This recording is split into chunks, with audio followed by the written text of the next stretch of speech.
Hi hello ನಮಸ್ಕಾರ friends, ನಮ್ಮ ಚಾನಲ್ಗೆ ಸ್ವಾಗತ ಸುಸ್ವಾಗತ. ಹೋಪ್ ಎಲ್ಲರೂ ಚೆನ್ನಾಗಿದ್ದೀರಾ ಅಂತ ಅನ್ಕೋತೀನಿ. ಫ್ರೆಂಡ್ಸ್, ದಕ್ಷಿಣದ ಕಾಶಿ ಎಂದೇ ಪ್ರಸಿದ್ಧಿಯಾಗಿರುವ ತಿರುಮಕೂಡಲು ನರಸೀಪುರ ಅಂದರೆ ಟಿ ನರಸೀಪುರದಲ್ಲಿ ಇದೇ ಫೆಬ್ರವರಿ 10ರಿಂದ 12ನೇ ತಾರೀಕಿನವರೆಗೂ ನಡೆಯುತ್ತಿರುವ ದಕ್ಷಿಣ ಭಾರತದ ಕುಂಭಮೇಳದ ಬಗ್ಗೆ ನಮಗೂ ನಿಮಗೂ ಎಲ್ಲರಿಗೂ ಗೊತ್ತಿರುವ ಮಾಹಿತಿ. ಯಾರಿಗೆ ಪ್ರಯಾಗರಾಜದಲ್ಲಿ ನಡೆಯುತ್ತಿರುವ ಮಹಾಕುಂಭಮೇಳದಲ್ಲಿ ಭಾಗವಹಿಸಲು ಆಗುತ್ತಿಲ್ಲವೋ ಅಂತವರು ಈ ನಮ್ಮ ದಕ್ಷಿಣ ಭಾರತದ ಅಂದ್ರೆ ನಮ್ಮ ಕರ್ನಾಟಕದ ಟಿ ನರಸೀಪುರದಲ್ಲಿ ನಡೆಯುತ್ತಿರುವ ಕುಂಭಮೇಳದಲ್ಲಿ ಭಾಗವಹಿಸಿ ಪುಣ್ಯ ಸ್ನಾನವನ್ನ ಮಾಡಬಹುದಾಗಿದೆ.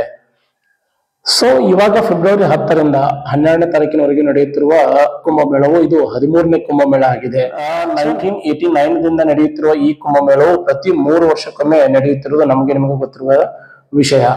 ಆದರೆ ಲಾಸ್ಟ್ ಟೈಮ್ ಕೋವಿಡ್ ಇರುವುದರಿಂದ ಈ ಕುಂಭಮೇಳ ನಡೆಯಲಿಲ್ಲ. ಹಾಗಾಗಿ ಈ ವರ್ಷ 6 ವರ್ಷಗಳ ನಂತರ ಈ ಕುಂಭಮೇಳ ನಡೆಯುತ್ತಿರುವುದು ವಿಶೇಷವಾಗಿದೆ.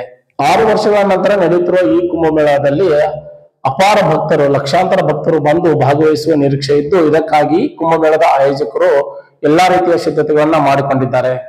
ಫ್ರೆಂಡ್ಸ್, ನಾನು ನನ್ನ ಹಿಂದಿನ ವಿಡಿಯೋದಲ್ಲಿ ಈ ದಕ್ಷಿಣ ಭಾರತದ ಕುಂಭಮೇಳದ ಬಗ್ಗೆ ಮತ್ತು ಅದರ ವಿಶೇಷತೆ ಯಾವಾಗ ಪ್ರಾರಂಭವಾಯಿತು, ಎಲ್ಲಿ ಪ್ರಾರಂಭವಾಯಿತು, ಯಾರು ಪ್ರಾರಂಭ ಮಾಡಿದರು ಅನ್ನುವುದರ ಬಗ್ಗೆ ಡಿಟೇಲ್ ಆಗಿ ಹಿಂದಿನ ವಿಡಿಯೋದಲ್ಲಿ ನಾನು ನಿಮ್ಗೆ ತೋರಿಸಿದ್ದೆ.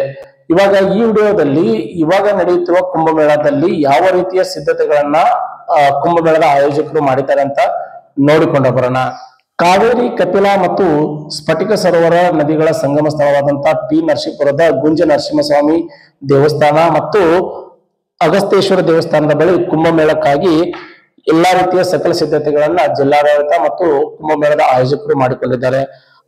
ಫ್ರೆಂಡ್ಸ್, ಇನ್ನು ಫೆಬ್ರವರಿ 12ರಂದು ವಿಶೇಷವಾದ ಕುಂಭ ಸ್ನಾನ ಇರುವುದರಿಂದ ಅವತ್ತು ಲಕ್ಷಾಂತರ ಭಕ್ತರು ಆಗಮಿಸುವ ನಿರೀಕ್ಷೆ ಇದೆ. ಸೊ ಅವತ್ತು ಬೆಳಗ್ಗೆ 9ರಿಂದ 9:30 ಒಳಗೆ ಶುಭ ಮೀನ ಲಗ್ನ ಮತ್ತು ಮಧ್ಯಾಹ್ನ 12ರಿಂದ 1 ಗಂಟೆ ಒಳಗೆ ವೃಷಭ ಲಗ್ನದಲ್ಲಿ ಕುಂಭಮೇಳದ ಪವಿತ್ರ ಮಹಾ ಸ್ನಾನ ಮಾಡಲು ಮುಹೂರ್ತವನ್ನ ನಿಗದಿ ಮಾಡಲಾಗಿದೆ. ಸೊ ಇದಕ್ಕಾಗಿ ಕುಂಭಮೇಳದ ಆಯೋಜಕರು ಭರದ ಸಿದ್ಧತೆಯನ್ನ ಮಾಡಿಕೊಂಡಿದ್ದಾರೆ. ಇನ್ನು ಕುಂಭಮೇಳದ ಧಾರ್ಮಿಕ ಕಾರ್ಯಕ್ರಮಕ್ಕಾಗಿ ಬೃಹತ್ತಾದ ವೇದಿಕೆಯನ್ನ ನಿರ್ಮಾಣ ಮಾಡಿದ್ದಾರೆ. ಅದೇ ರೀತಿಯಾಗಿ ಲೈಟಿಂಗ್, ಕ್ಲೀನಿಂಗ್ ಮತ್ತು ಊಟದ ವ್ಯವಸ್ಥೆಯನ್ನು ಮಾಡಿಕೊಳ್ಳಲಾಗಿದೆ ಮತ್ತು ಧಾರ್ಮಿಕ ಕಾರ್ಯಕ್ರಮಕ್ಕಾಗಿ ಬೃಹತ್ತಾದ ವೇದಿಕೆಯನ್ನು ನಿರ್ಮಾಣ ಮಾಡಲಾಗಿದೆ. ಅದೇ ರೀತಿಯಾಗಿ ಕ್ಲೀನಿಂಗ್ ಮತ್ತು ಸೆಕ್ಯೂರಿಟಿಯನ್ನ ಆಯೋಜನೆ ಮಾಡಲಾಗಿದೆ. ಸೊ ಎಲ್ಲಾನು ಸಿಸ್ಟಮೆಟಿಕ್ ಆಗಿ ಇಲ್ಲಿ ಆಯೋಜಕರು ವ್ಯವಸ್ಥೆಯನ್ನ ಮಾಡಿದ್ದಾರೆ ಫ್ರೆಂಡ್ಸ್. ಇನ್ನು ನದಿ ಒಳಗೆ ಬಿದಿರಿನ ಕಂಬಗಳಿಂದ ಬೇಲಿಯನ್ನು ನಿರ್ಮಿಸಲಾಗಿದೆ. ಹಾಗೂ ನದಿಯ ಪಾತ್ರದಲ್ಲಿ ಅಲ್ಲಲ್ಲಿ ಮುಳುಗು ತಜ್ಞರನ್ನ ಅರೇಂಜ್ ಮಾಡಲಾಗಿದೆ ಮತ್ತು ಅಗ್ನಿಶಾಮಕ ಸಿಬ್ಬಂದಿ ಹಾಗೆ 100 ಪೊಲೀಸರನ್ನು ಕರ್ತವ್ಯಕ್ಕೆ ನಿಯೋಜಿಸಲಾಗಿದೆ. ಫೆಬ್ರವರಿ 12ರಂದು ಸಾವಿರಾರು ಜನ ಕುಂಭಮೇಳಕ್ಕೆ ಬಂದು ಪುಣ್ಯ ಸ್ನಾನ ಮಾಡುವುದರಿಂದ ಯಾವುದೇ ರೀತಿಯ ತೊಂದರೆ ಮತ್ತು ಗೊಂದಲಗಳು ಆಗಬಾರದಂತ ಜಿಲ್ಲಾಡಳಿತ ಮತ್ತು ಕುಂಭಮೇಳವನ್ನ ಆಯೋಜಿಸುವಂತ ಆಯೋಜಕರು ಕಟ್ಟುನಿಟ್ಟಾದ ವ್ಯವಸ್ಥೆಯನ್ನ ಮಾಡಿದ್ದಾರೆ.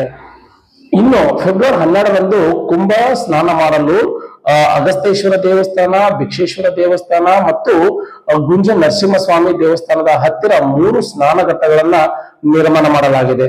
ಮತ್ತು ಸದ್ಯಕ್ಕೆ ನದಿಯಲ್ಲಿ 6 ಅಡಿಗಳವರೆಗೂ ನೀರು ಇರುವುದರಿಂದ ವಯಸ್ಸಾದವರು ಮತ್ತು ಮಕ್ಕಳು ಮುಳುಗದಂತೆ ಬ್ಯಾರಿಕೇಡ್ಗಳನ್ನು ನಿರ್ಮಿಸಲಾಗಿದೆ ಮತ್ತು ಸ್ನಾನಕ್ಕಾಗಿ ಕೇವಲ 3 ಅಡಿಗಳವರೆಗೆ ಮಾತ್ರ ಸ್ನಾನದ ವ್ಯವಸ್ಥೆಯನ್ನ ಮಾಡಲಾಗಿದೆ. ಅದೇ ರೀತಿ ಯಾವ್ದಾದ್ರು ಎಮರ್ಜೆನ್ಸಿ ಆದರೆ ಆ ಟೈಮಲ್ಲಿ ರೆಸ್ಕ್ಯೂ ಕಾರ್ಯಕ್ಕಾಗಿ ಅರೌಂಡ್ 15 ಬೋಟ್ಗಳ ವ್ಯವಸ್ಥೆಯನ್ನು ಆಯೋಜಕರು ಮಾಡಿದ್ದಾರೆ.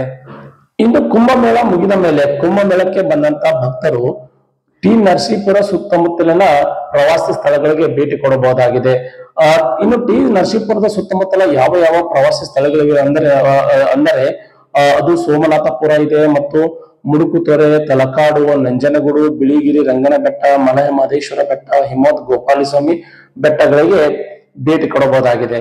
ಓಕೆ ಫ್ರೆಂಡ್ಸ್, ಇನ್ನು ಫೆಬ್ರವರಿ 12ರಂದು ನಡೆಯುವ ದಕ್ಷಿಣ ಭಾರತದ ಕುಂಭಮೇಳದ ಕಡೆಯ ಪವಿತ್ರ ಸ್ನಾನಕ್ಕಾಗಿ ಜಿಲ್ಲಾಡಳಿತ ಮತ್ತು ಕುಂಭಮೇಳದ ಆಯೋಜಕರು ಮಾಡಿರುವ ವ್ಯವಸ್ಥೆ ಬಗ್ಗೆ ಈ ವಿಡಿಯೋದಲ್ಲಿ ನಾವು ನೋಡಿದೆವು. ಇನ್ನು ಈ ವಿಡಿಯೋ ನಿಮಗೆ ಇಷ್ಟವಾಗಿದೆ ಅಂತ ನಾನು ತಿಳ್ಕೊತೀನಿ ಮತ್ತು ಈ ವಿಡಿಯೋ ಬಗ್ಗೆ ನಿಮ್ಮ ಅಭಿಪ್ರಾಯಗಳನ್ನ ದಯವಿಟ್ಟು ಕಮೆಂಟ್ ಬಾಕ್ಸ್ ನಲ್ಲಿ ತಿಳಿಸಿ. ಮತ್ತೆ ಮುಂದಿನ ವಿಡಿಯೋದಲ್ಲಿ ಮೀಟ್ ಆಗೋಣ. Thank you for watching. ನಮಸ್ಕಾರ.